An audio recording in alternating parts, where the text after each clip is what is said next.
Hello everyone and welcome. In this video we're going to be talking about 5 bad habits that you may fall into driving a manual transmission vehicle. And the reason I'm making this video is because, behind the scenes there's a lot of things happening with a manual transmission that you may not be thinking about if you don't fully understand how they work. So we're going to get into these bad habits and talk about why exactly you may not want to do them. So the first one is you shouldn't rest your hand on the gear shift in a manual transmission vehicle. You shouldn't use it as a hand rest. Instead, whenever you need to shift gear, do the gear shift and then take your hand off, put it back on the wheel. Do the gear shift, take your hand off, put it back on the wheel. If you need a downshift, take your hand off, put it back on the wheel. You shouldn't be resting your hand on the gear shift. So why shouldn't you rest your hand on the gear shift? Well, you have to understand what's happening within the transmission. So when you're shifting a gear, you have a selector fork and you're pushing that selector fork up against a rotating collar and you press that collar into the gear that you want to choose. So what you have happening is you have a static object that just moves back and forth, rubbing up against this rotating component that's used to select the gear. And so you're going to have a little bit of wear on that selector fork when you do shift gears, but it's not much because it's a very short duration where you're pressing up against it.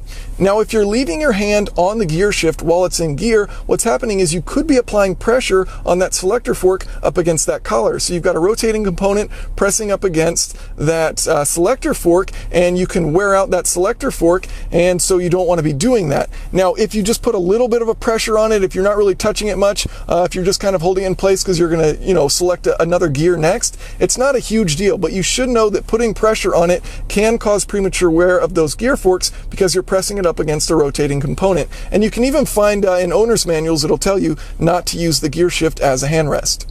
Now, another good reason not to leave your hand on the gear shift is that it's also just a good idea to have both hands on the wheel for maximum control, especially in any sort of competitive environment. So moving on to number 2, one bad habit is to leave it in gear while you're sitting at a stoplight. So if you come up to a stoplight, the best idea, instead of just leaving it in gear, take it out of gear, put it in neutral, and let your foot off the clutch.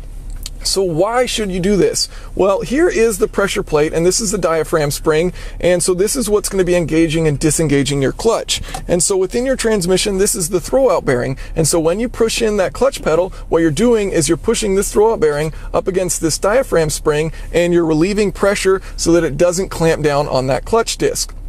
So when you're sitting at a stoplight and you put it in gear, what you're doing is you're pressing this up against it, and you can wear out these throwout bearings. It's unnecessary wear to just have it sitting there. So you can just put it in neutral, let out the clutch, and then, it can sit there and it's not wearing up against it.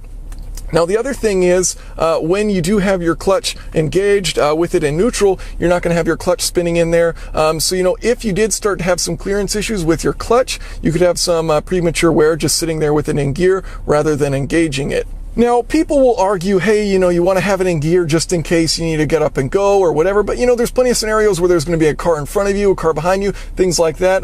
There's no need to just leave it in gear, and it doesn't really take any time to put it into gear. It's a very quick thing to do. And then the other thing people will say is like, hey, you might get rear-ended. You want to have it in gear so that, if your foot comes off the clutch, your vehicle stops. It's like, well, you should have your foot on the brake. So if you are going to get rear-ended, your foot's already going to be on the brake. I've had this happen to me twice, unfortunately, in my Subaru STI, where I've been stopped with my foot on the brake, car's in neutral, and I've been hit from behind. And it's not a big deal, you keep your foot on the brake. Your kind of natural reaction in an emergency situation like that is a tendency to brake because you don't want to move. You're not trying to move, so your thought is, I need to stop moving. So you hit the brake, and when your foot's already on it, obviously you're just going to stay stopped.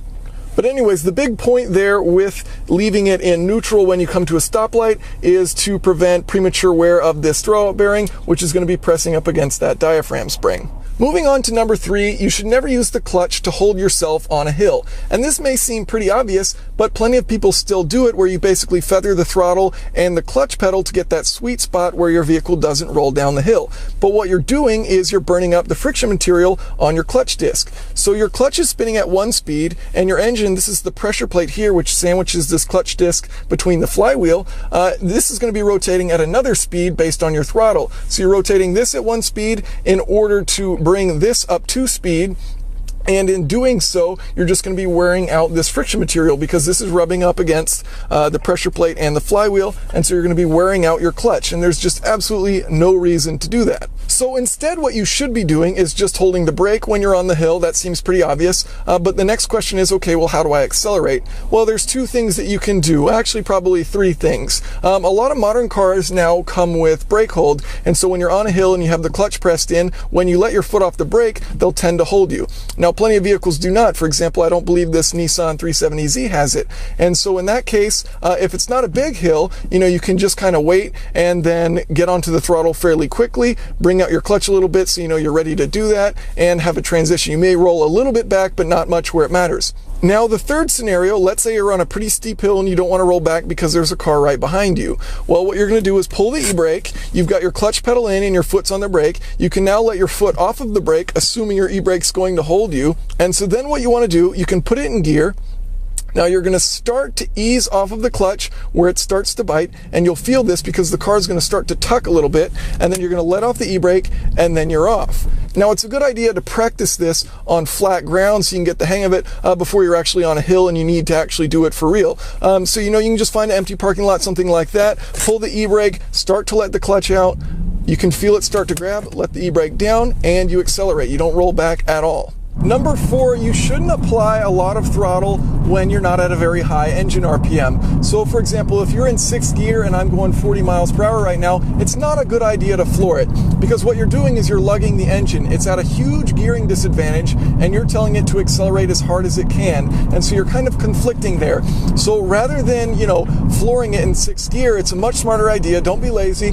Just downshift if you need more than 50, or, go down to 2nd gear if you need. You can skip gears so long as you rev match, and I have a separate video explaining that.